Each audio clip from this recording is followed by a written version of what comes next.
Hello everyone, Blue Star Saber here once again to do another, One Piece chapter review, chapter 1116, Inner Conflict.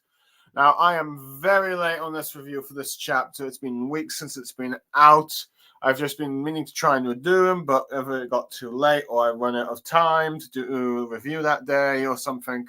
But I figured actually it might even be a bit too late to do it now. But I figured the sooner I get some of these reviews done, the better, because I need to catch up, as Oda is no longer on breaks and that he seems to be back on his weekly schedule. Luckily for me, this chapter seems a bit shorter than the others. I don't know if that means that Oda's got some health issues or if he was just being very careful of what, he was writing in these chapters, given the fact that Vegapunk is like Mr. Morge said. I know I keep calling Mr. Moji, but I realize it's now Mr. Morge. But what Mr. Morge has, I think, speculated, which I'm hoping is the case, is that Oda's being very careful with Vegapunk's words of what he's saying for the speech, given the fact that if he might reveal too much details that he doesn't want people to realize yet about the Void Century, because that's to be Luffy and Robin to figure it all out, and the rest of the Straw Hats. With that being said, let's see. We can be given a chapter, though before that, we continue Ogachow Yamato's Golden Harvest, Sir Great Pilgrimage, Volume 6, Uetsu, Give Me a Medicine and Dumplings, where we see Kimonon's wife Otetsu giving, of course, Yamato dumplings, as we can see. She looks excited. She's got a backpack on. Let's see, we see Otetsu with like a scarf. It seems that what was it? Headliner Hold'em, I believe, probably did to her when she in the village tried to cover for like Kimimon's and the samurai's tracks before they go out to raid for Wano. We also see the big chubby sumo that wanted to marry Okati and got beaten by Luffy. I don't know why he's being all friendly and goody now. He seemed like an absolute jerk. Unless maybe Luffy's defeated him has caused him to reform a bit. I'm not sure. But either way, he seems to be a much more happy and jolly, maybe nicer person from the looks of it. I don't know. Let's see. This to me feels like it needs a bit more context. Also, I think we see that might also be the girl that Sanji, with the little mouse friend that Sanji saved from Queen there. I will admit, when that chapter was coming out, I was like, okay, Sanji, you don't really need to be afraid. See, like, when it comes to combat, I think it's okay to, if you're fighting a woman, to hit in self-defense and all that stuff. But we're looking back at Sanji's character, and we remind myself of scenes of Whole Cake Island, particularly like Zeph saying, never do that. I can understand why Sanji refuses to ever not do that in the future. But yeah, well, granted, it is always annoying when Sanji gets himself in situations that he could easily be avoided. But I know that's just his character. I'm going on a little tangent there, but anyway, on to the actual chapter. Hold on. The chapter begins with, I think, citizens from Alabasta. Hold on, let me just actually get their names up. Chapter 1006. Let's see. Let's see. It's just been a while since I've read Alabasta, so I need to remember the kings. Oh yeah. Oh yeah. Let's see. Oh yeah. I think Oh yeah. There's some of the characters. Oh yeah. The woman's name was Som, and I believe you also have Urashima from the Wano cover. So yeah, he seems to have been reformed. But yeah, I believe we have for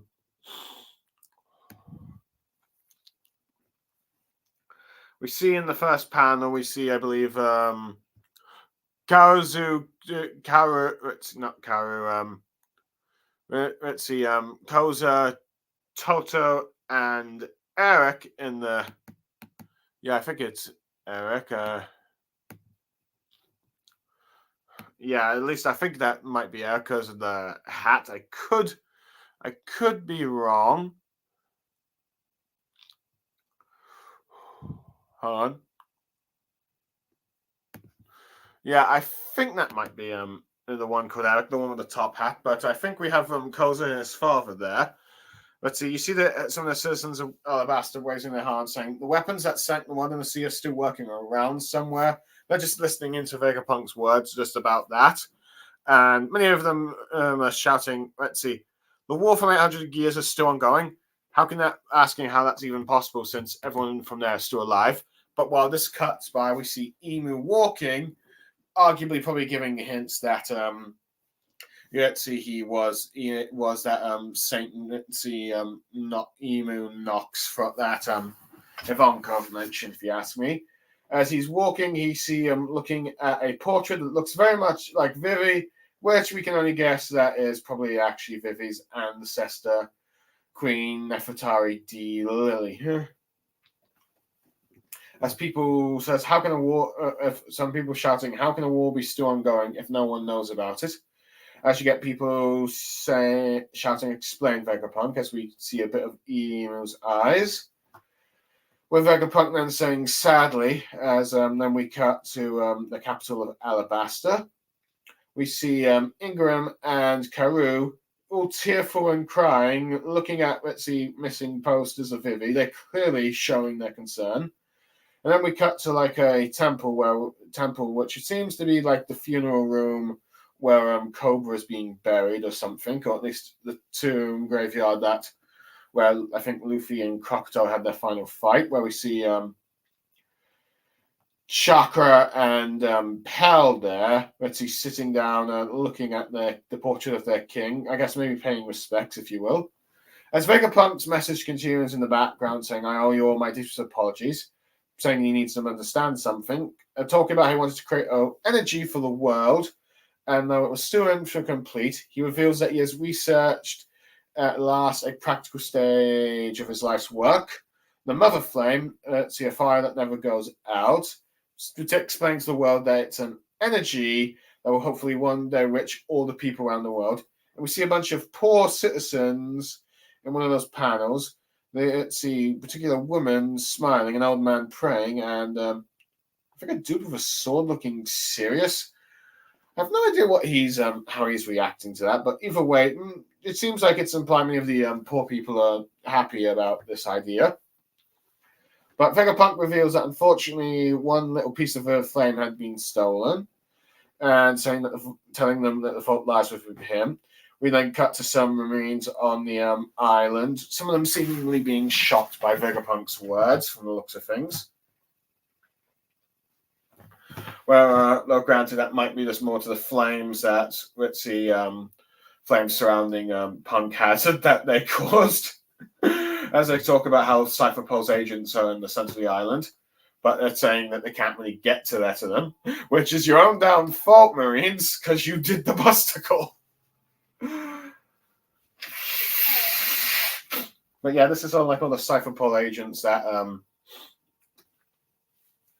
pretty much fell down from the sky, I believe, like a chapter ago. And we see them all lying down. It seems they all survived, but they all seem to be in pain. The Sephiroth are still, we see at least S-Snake still in the hub bubble, which is a very strong bubble, I will say. So, lucky for the Straw Hats, they have yet to be released from their bubble. But yeah, but you got Stussy saying that there's some major shaking going on up there. So she's asking Edison what happened. Let's see, with him saying that he's kind of stunned. This is saying it's crazy. That the basement of the lab of the Cypher Pulse agents all fell down from here. And you can't really send more island clouds to Straw Hats. But Stussy's confused by what does he mean by fell down. With him explaining it was one of the 5 elders and heading their way. So tells Stussy that she's got to run. Let's see, Stussy looks down, asks if she may free Kaku to Edison.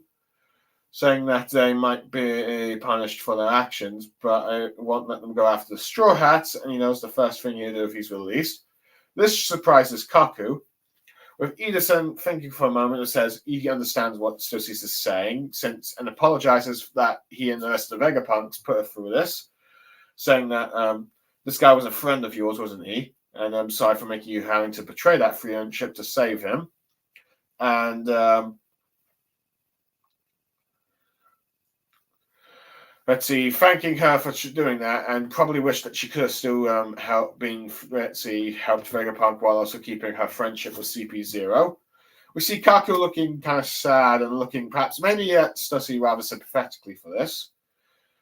And saying that, but let's see, Edison goes like, this kind of conflict in you is what you call humanity.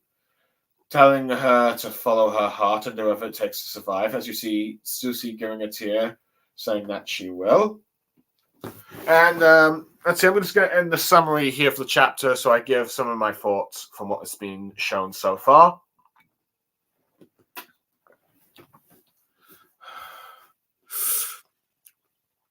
Okay, I really do like that we got Alabasta, the country where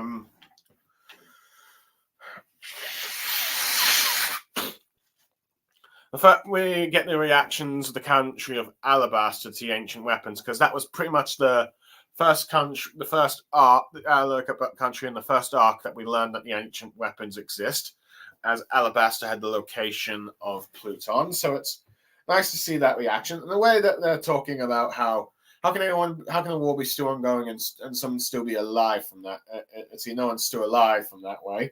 We get Emu walking here. I think that's all but confirms that, yeah, if there's any doubt, yeah, Emu, but I think no one really doubted it, that Emu is definitely the immortal. It's definitely a king from 800 years ago, and he is definitely immortal. So we get that. But it's interesting that we also finally get at least an idea of what Lily looks like, and no surprise, she looks a lot like, let's see, Vivi, which I think many have speculated.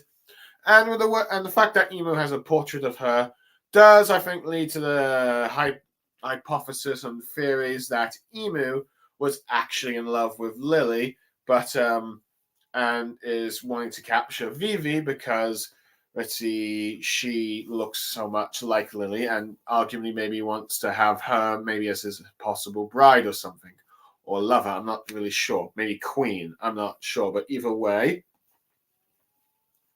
Emu desires let's see, Vivi, and it looks like it wants to have her as a replacement to Lily.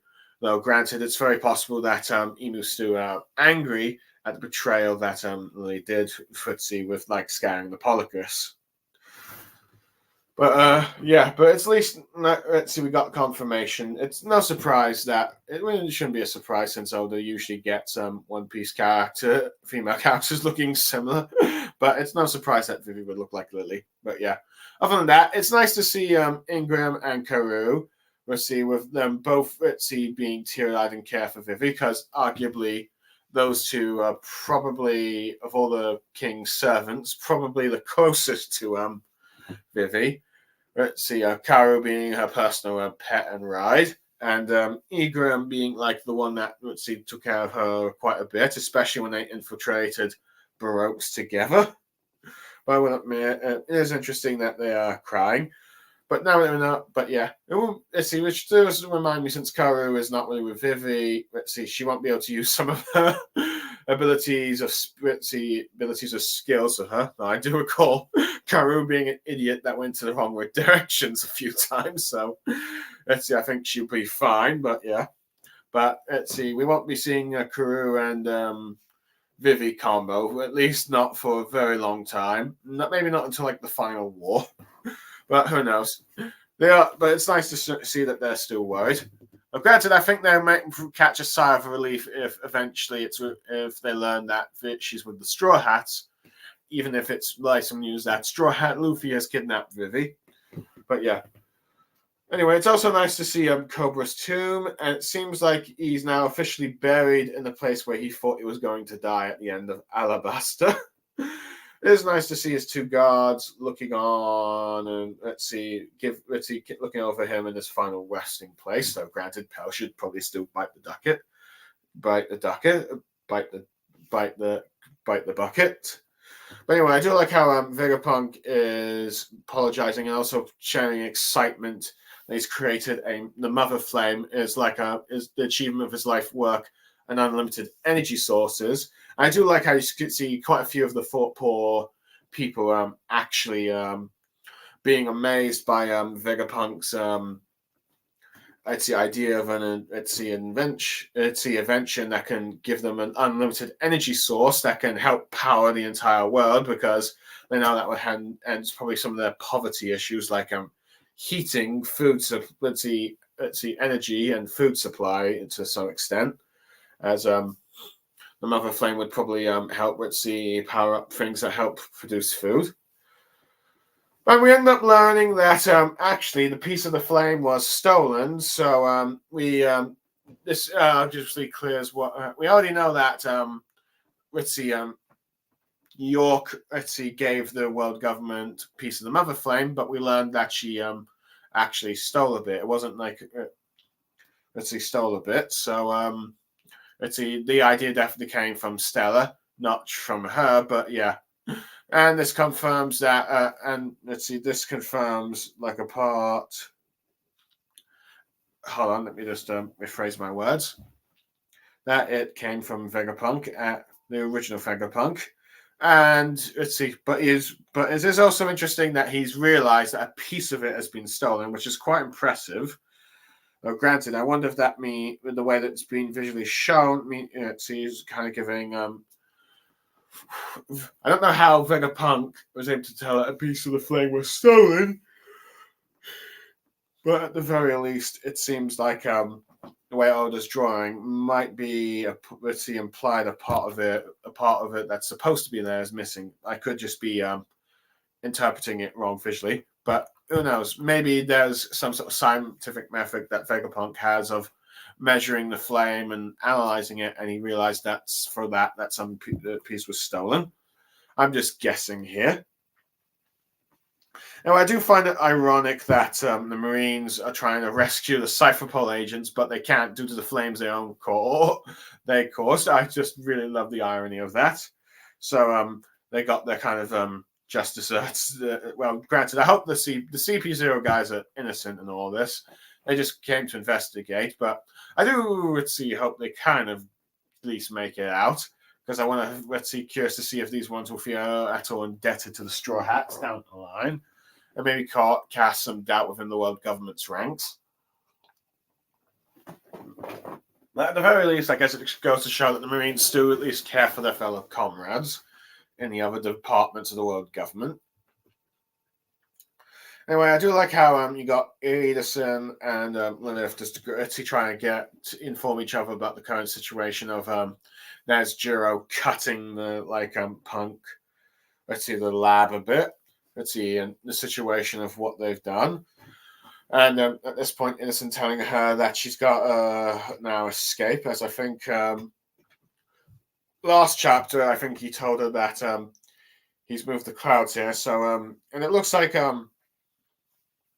Edison is on his last kind of breaths here, so I'm not sure if he's dying after this, but it's interesting that Stussy does actually care for her comrades that she betrayed in CP0. She did at least consider them friends, at least maybe Kaku and Rob, Kaku at the very least. I'm not sure how she feels about Rob Lucci, because, well, Rob Lucci is a ruthless killer. He is perhaps a bit more ruthless killer, and did try to kill her. But I do like that you have the little conversation between her and Edison about how she wants to free and I do like she's showing concern for him, like him being possibly punished if he stays locked up there, or being or get punished for their actions and all that. But but at the very least, she knows that Kaku would probably try to go after Straw Hats, but at the very least, she'll try and prevent that from happening. But Edison is fine. I do like how Edison is fine with it, and glad that Lilith does have care for her friends and does apologize that she had to betray them for the sake of saving him and the rest of the Vegapunks, even though most of them ended up being dead by the end of this. But I do like how he says that she is human, despite the fact that this is proof of your humanity, despite the fact that she was a clone, and encourages to follow her heart, which I do like how you see her crying of this. But I do like Kaku's face of his reaction. He seems rather sad for Stussy, or Maps maybe feels a bit sympathetic towards her for the situation that she has been in and all that stuff. I wonder if this will have him reflect on his own, life and his own loyalties to world government, and what it might do to him and his comrades in the future.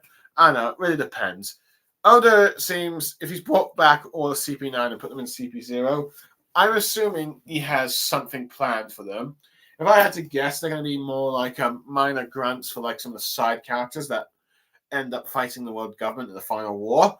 But could they also perhaps defect from the world government?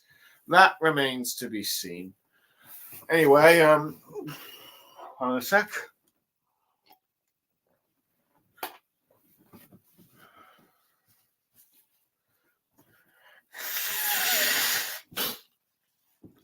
But then cut to back to Vegapunk giving his message, and this time back to Newcomer Kingdom, where we see the Revolutionary Army, particularly more of like the vice commanders from like their divisions, but I believe they are hold on.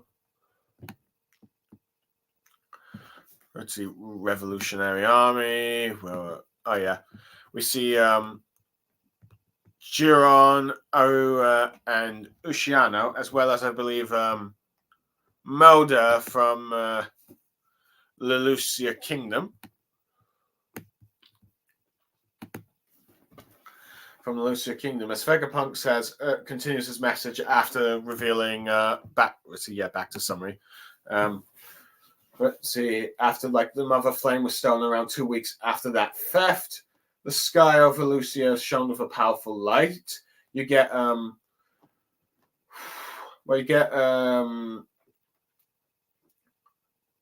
sort of get Moda reacting to the Vegapunk saying Lelucia. Oh yeah, I think also that newcomer person, hold on, the one with the bunny ears, what's his name? Hold on, let me just let's see. Do we have his name?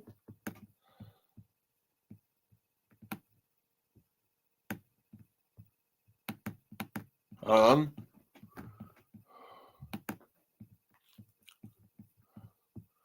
Maybe I already said his name. I just gotta double check. Girard. Nope. This guy with glasses. Nope. See, I'm trying to think. What was his name? Give me a sec.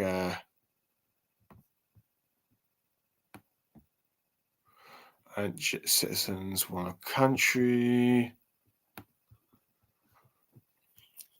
Let's see. Marimu Island. Ah, okay. Yes, it's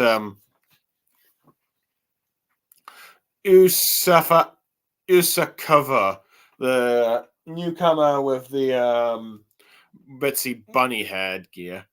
Let's see. I think this is his. Is this his first time? Let's see. Hold on. Yeah, this is his first time appearing since the pre-time skip with the post-war arc. So it's let's see. It's been a while since we seen him.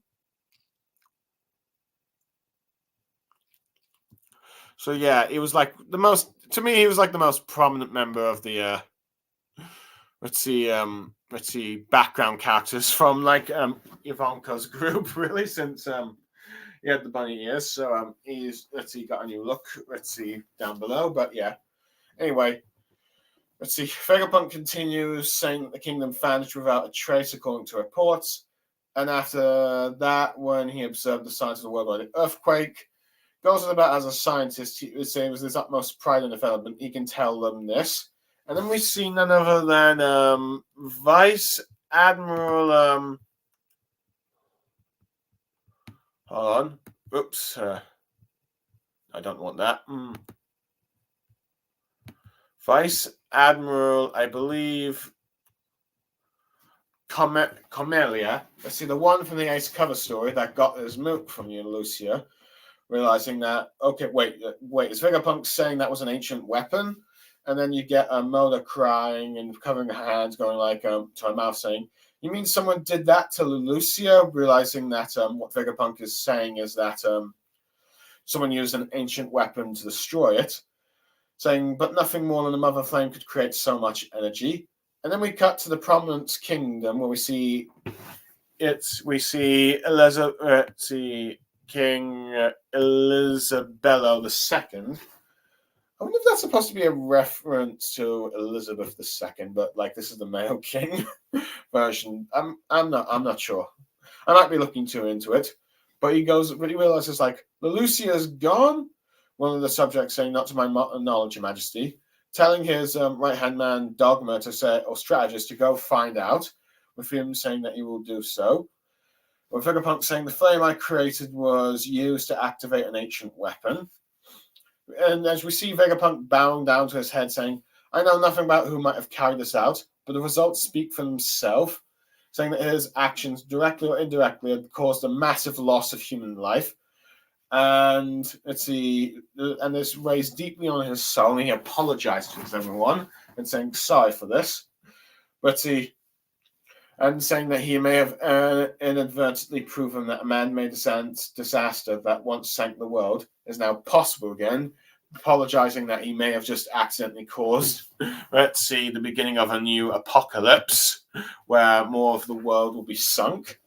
And then I think we cut back to Vegapunk's home island. I'm not sure if that we see the same old man in the background, though granted we have no idea of any of the characters. It might be from the last chapter. But you see some of the citizens saying, "No, Vegapunk, it's not your fault. Don't blame yourself on this," showing their care for him.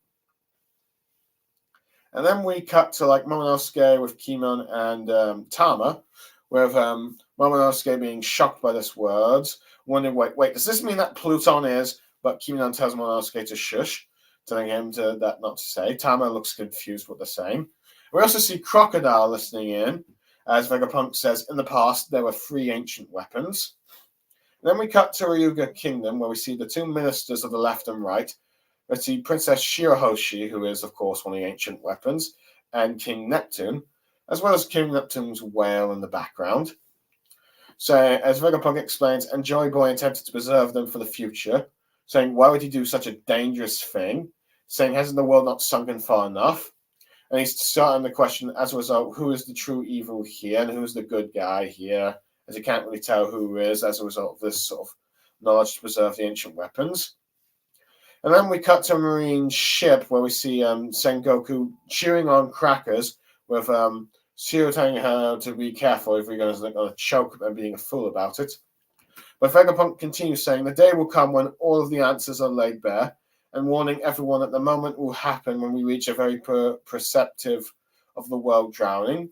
You got quite a few citizens being shocked by these words. With Vegapunk saying, the void century is still ripe with mystery, however, and there's some who have learned the truth.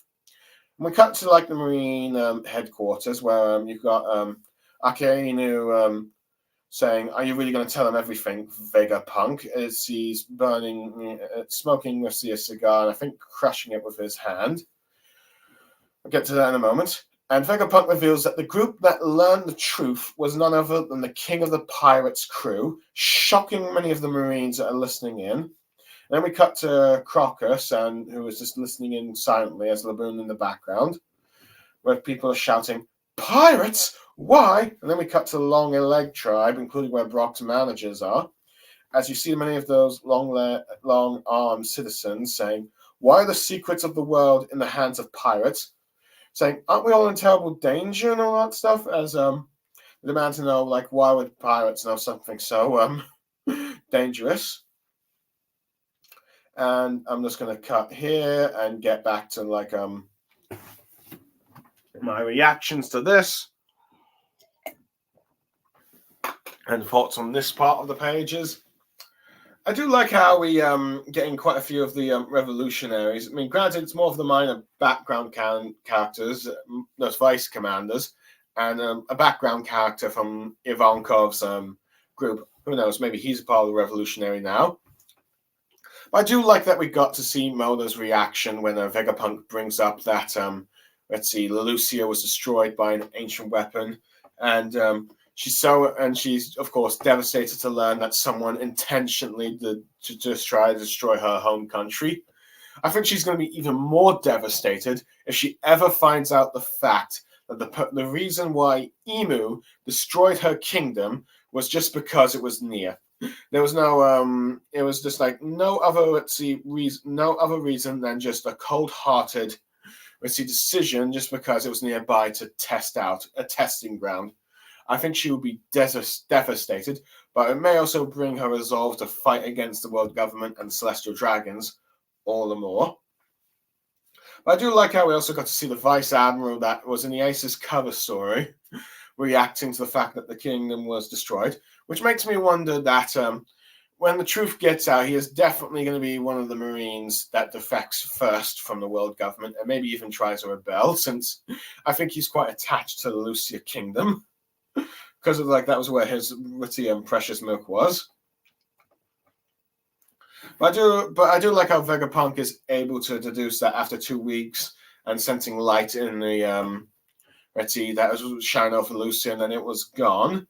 And and with that, and realized that, okay, this is what caused the earthquake. So he's obviously clever enough to figure out that someone has stolen its flame. It was used to power up one of the ancient weapons, which I think at this point is all but confirmed to be, one thing I probably should have mentioned before, is that we have now confirmed that the Mother Flame did in fact power on the ancient weapons, and arguably is none other, it's probably very likely to be the ancient weapon Uranus, the weapon the weapon named after the god of the sky, and it fits the description of what we've seen so far. So we've got that. So I do like that we got confirmation that the Mother Flame powered an ancient weapon. It was an ancient weapon that caused this, and it's likely the last one,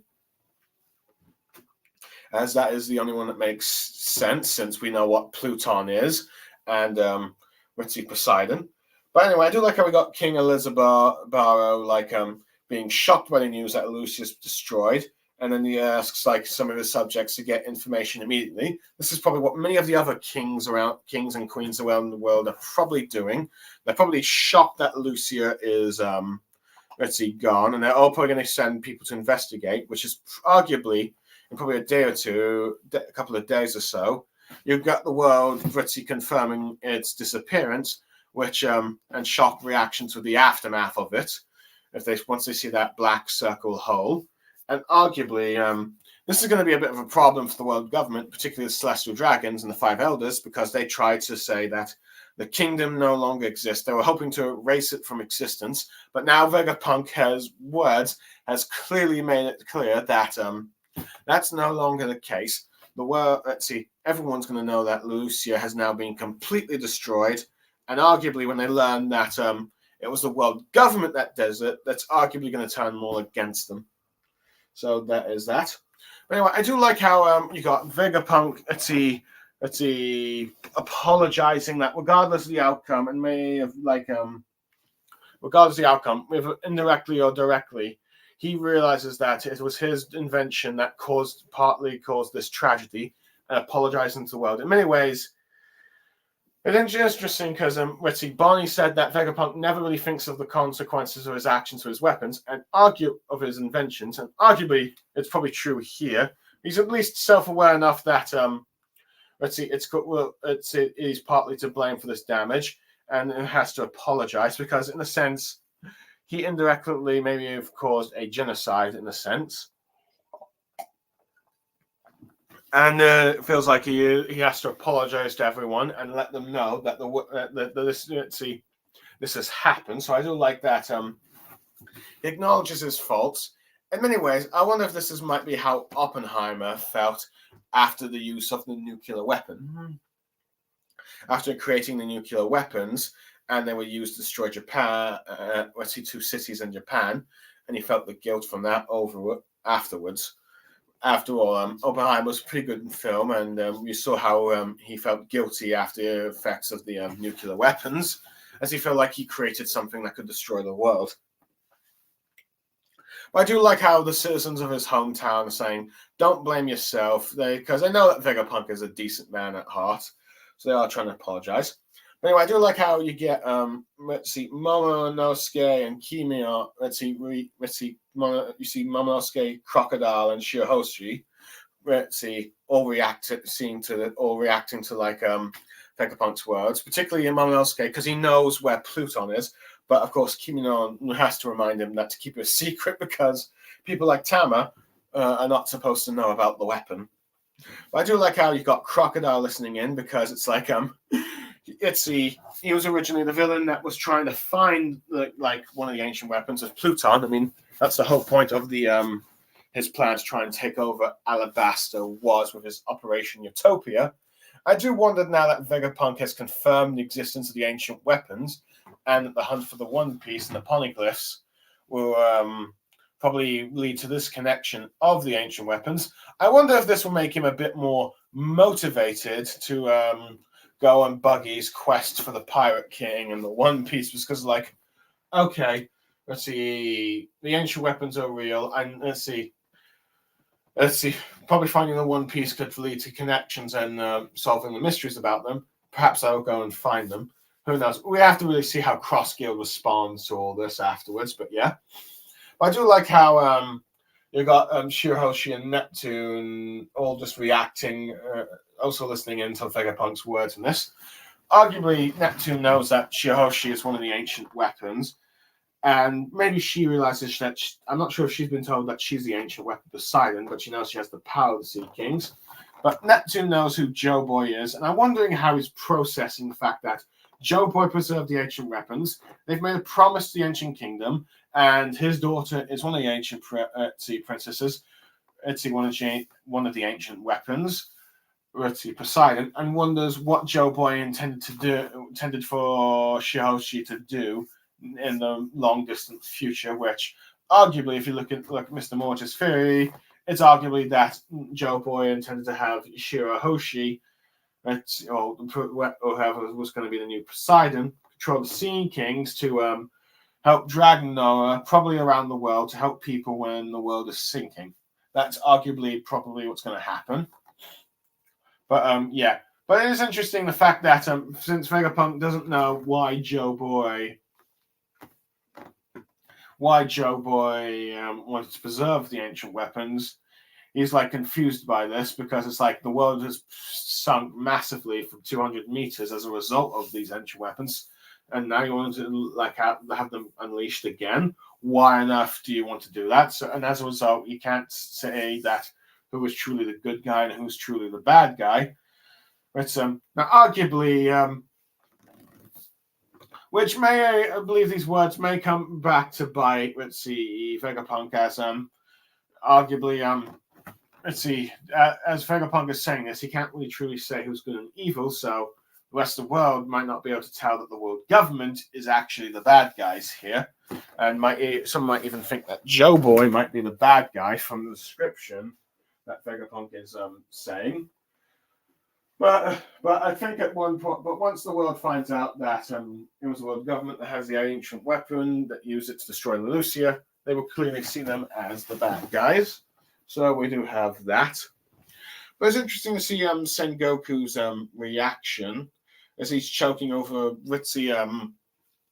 every word Vegapunk is saying, because we do know he seems to at least know some idea of like the Void Sentry, because he reacted rather negatively when Whitebeard talked about the great conflict that is to come when the One Piece is found, when he revealed it was real.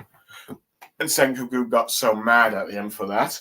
But arguably, I don't think he would side with the world government if he learned that they're starting to sink islands. So who knows? We have to see how he reacts to this.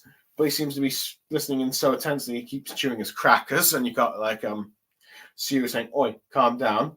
But I do like how you got some shock reactions from citizens that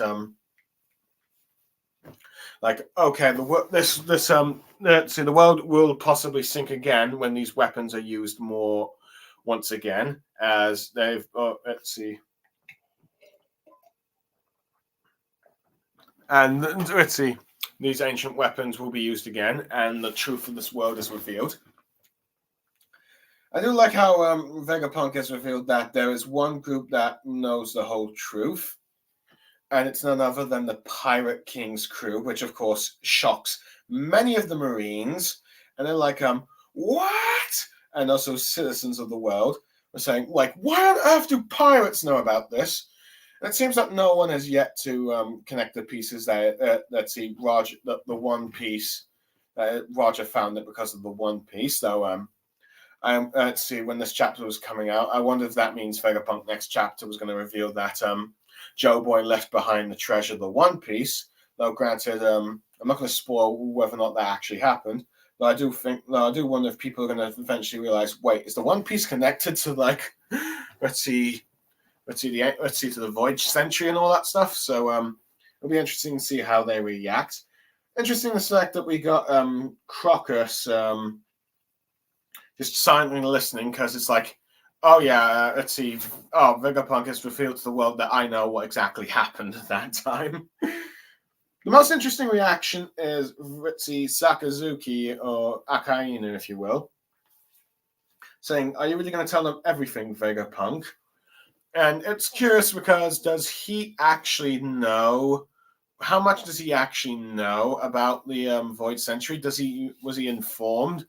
How much was he informed by the world government due to his like position as fleet admiral, or is he like or has he now become curious about, okay, what are you going to reveal? How much are you going to reveal, Vegapunk? What is it the world government is not telling me? Because I think many people expect that Akainu is eventually going to defect from the world government and try his own sense of justice and military regime against the world and enact his own ideal world for the world of One Piece. But who knows? But for all we know, he might just remain a loyal lapdog for the world government. But given how he seems to be frustrated with the Celestial Dragons, I do believe it's going to be more of the former thing than rather continue to be serving them. But we'll have to wait and see. Anyway, we cut to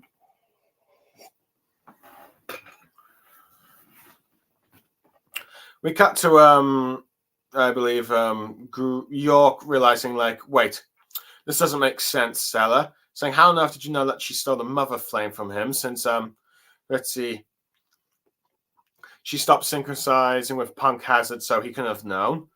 And she knows that Vegapunk is also Talbot lying and acting. Let's see, realizing that she was truly shocked when he found out that she betrayed him and all that. As we cut back to like, York, this was all you're doing?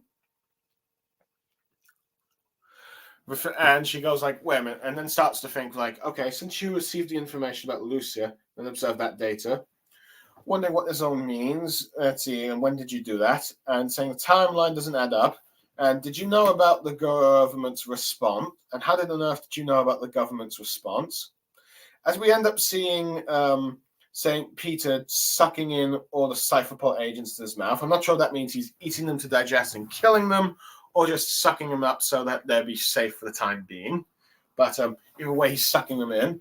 But you get your saying, but if that's the case, I've been wrong all along, saying that you wouldn't do anything as tepid as just hiding the transmission transponder snail.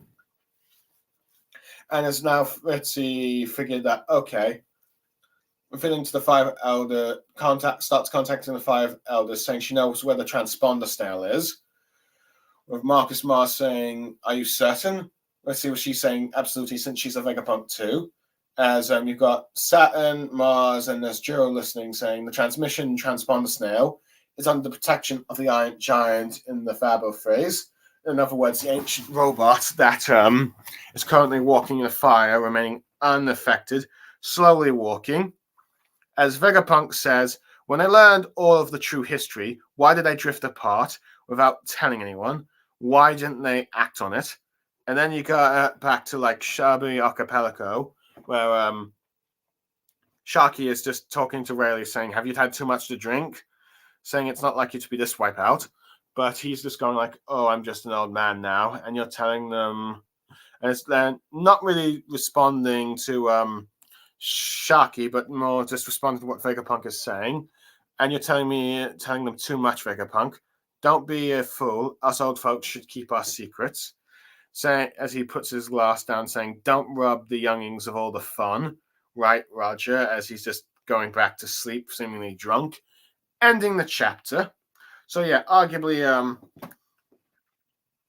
now my thoughts on here's it's actually nice to see. I do like how we see York realizing, wait, hold on a second. Wait, I stole the Mother Flame, and how wondering like, how's that possible? Since she didn't really synchronize with Punk Records, and he knows that Vegapunk is terrible at lying and acting, and realized that Vegapunk, and she deduced that he was like at least deduced that he must have been very shocked when he found out that she was the one that betrayed him. Granted, we don't know if Vegapunk actually ever suspected that one of his satellites did this betrayal or not, but at the very least, he seemed to have at least planned for like the possibility that with the Mother Flame gone, part of it gone, I gotta do this message, and I know what to do, I know how to plan to make sure that it's spread to the world and where the snare would be safe.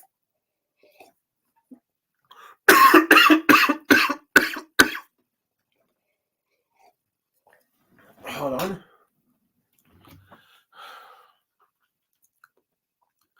Let's see, realizing, okay, if Vegapunk had received all this information, thinking that, okay, let's see, you clearly must have known that the world government was going to do what they were going to try and assassinate you.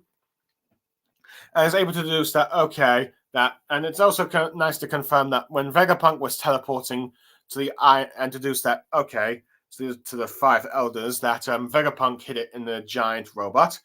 And I do like that, okay, that theory that, okay, Vegapunk hid the snail in the giant robot. I think Dragon Fangs will be disappointed that it was not really kept with him for safekeeping, with like that message about, I might not make it out alive soon. But now it makes sense of why Vegapunk was teleporting to like the Island Giant back in the beginning of the arc where he met Luffy. He was actually placing the snail there because it's like at this point pretty much deduced that CP0 is just about to come here to assassinate him today.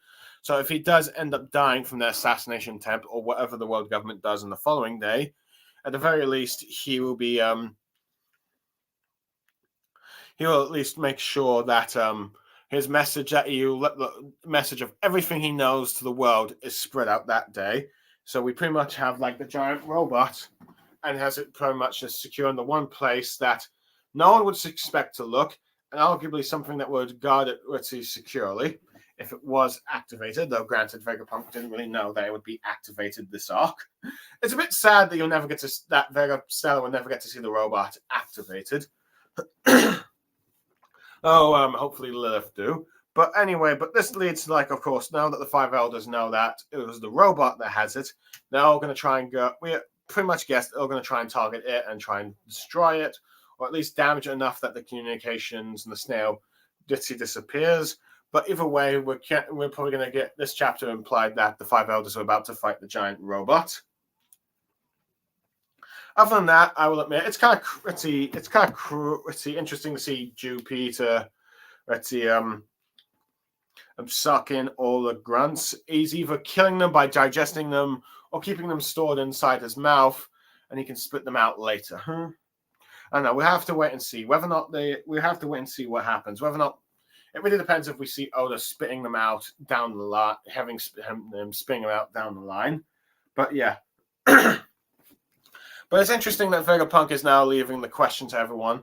If they all learned that the Roger Pirates learned all the truth, how come they didn't? How come they separated and not told a single soul?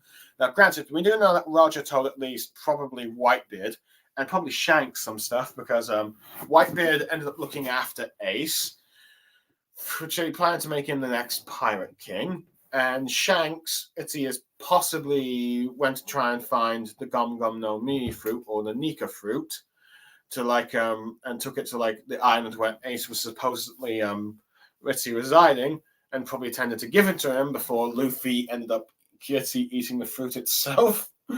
But yeah, but yeah, I do like how we see Shaki just beating up a random pilot's cars out to drink. But anyway, she is asking, but she is showing concern for Rayleigh being drunk, so I do like that. But I do like how Rayleigh's just like, I'm an old man, Vegapunk, you're spoiling too much. Save all the secrets to the wetty youngins. Let them find out. Let's see. It'll be fun for them. Don't ruin it. This is what Roger was planning, man. So yeah. So yeah, I do like how we see that. But yeah, arguably Vegapunk is revealing to the world that the King of the Pirates knew the truth, and that will arguably make many of them deduce that the One Piece has something to do with finding out the truth of the Void Century. But yeah, but granted, Vegapunk clearly has not met the Roger Pirates, so he does not know that Roger probably started the Great Pirate Era, arguably, so someone would find out the truth. But yeah. But arguably, we know that from what Rayleigh described back in the pretty pre-time skip to Robin, that it was not right. It was not the right time yet to reveal the truth to the world or find the One Piece. So yeah, arguably, let's see, Vegapunk doesn't really quite know this. So pretty much, he's keeping it a secret. So they're pretty much keeping a secret because they know that at some point the right person will eventually come at the right time to reveal this truth to the entire world. So yeah, at the very least, this has got probably more people that are paying attention to the Void Century and arguably to the One Piece. So yeah, that's an interesting chapter. Overall, I'd give it maybe an 8 out of 10. Let's see, I do like how you got people reacting to like all the stuff, a lot more people reacting to stuff like let's see, okay, the ancient weapons, the war's still ongoing. Let's see, Vegapunk has got created an energy. Oh wait, it was, let's see, used to destroy the Lucia Kingdom. Oh wait, the Pirate King and his crew are the ones that know about the truth of this world. You have let's see, the image of Lily for the first time. Seeing like everyone at the side characters in Alabasta showing, let's see sadness for Lily missing and Cobra dead. Marine showing care for their comrades. Stussy wanting to show that she does care for CP9 comrades, and Kaku showing a bit of sympathy with like the choices that she made and the little conversation that she's had with Edison. Let's see the reactions to particular characters to Lucia's destruction, and let's see Crocodile as well as Momonosuke and Shirahoshi all reacting to the stuff of the ancient weapons, since one of them is an ancient weapon, and seeing how some of the Marines reacting to like the world drowning and who knows the truth of the world, particularly like Sengoku and Akainu. It makes you curious just how much they actually knew before Vegapunk revealed and how much they didn't know for what Vegapunk revealed. And also, you're able to figure out that the giant robot was in the labo phase, and Rayleigh is saying, "Oi, don't spoil. Save the surprise for the future generations." So that's nice to see that as well. But yeah, the only real criticism I have is this chapter is a bit shorter than usual, but otherwise, what we got in this was a very good bit of content. But yeah, that's all I had to say. I hope everyone that listens to this enjoyed what I had to say, and I hope that you'll join me next time as I review the next chapter of One Piece, hopefully by tomorrow. But for now, I am Blue Star Saber, signing off.